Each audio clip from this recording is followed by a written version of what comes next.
Ես ասում եմ, որ Ռուբենի կերպարը դիտեք գլխավոր է, Ռուբենի կերպարը մնում է, այն ինչ որ ես մշակում եմ, կարևորում եմ Ռուբենի կերպարը, Ռուբենի խոսքը, Ռուբենի մտածողությունը, միայն դրանով եմ կարևորում։ Այո, ես դասական։ Ինքը դասական է։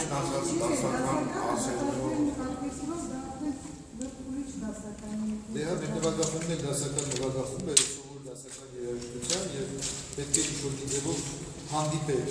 իրար երկու ճանապարհներ հանդիպել, բայց Ռուբենի երաժշտությունը չի կարելի ասել, որ դա դասական չէ։ Չի կարող արտահայտել, որ դա հարկովոք է, պարզապես երաժշտություն է, կարող է շատ հագիստ բարոկոյով հնչել, որովհետև հնչում է որպես անգլիական բարոկոյով, այսպես չէ, գիտեք ինչ, ես մի բան ամբողջ կյանքս չեմ սիրել, երբ որ երաժշտությանը կպցնում են անում երաժշտության կողքին, ասելով սա դասական է, սա դասական չէ, երաժշտությունը մնում է երաժշտություն։ Ինչու է նա կոչվում դասական, որովհետև անցել է որոշ քանակ տարի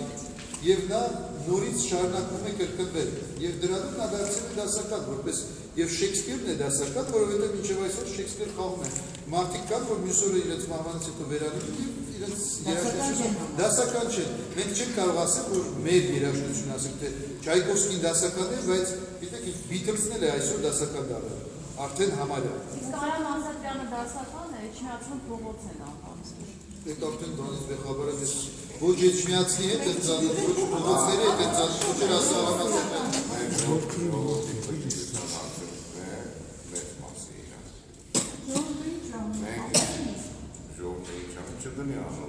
Ժողովուրդը չի դնում։ Քաղաքապետարանն է որոշում։ Մի մարդ։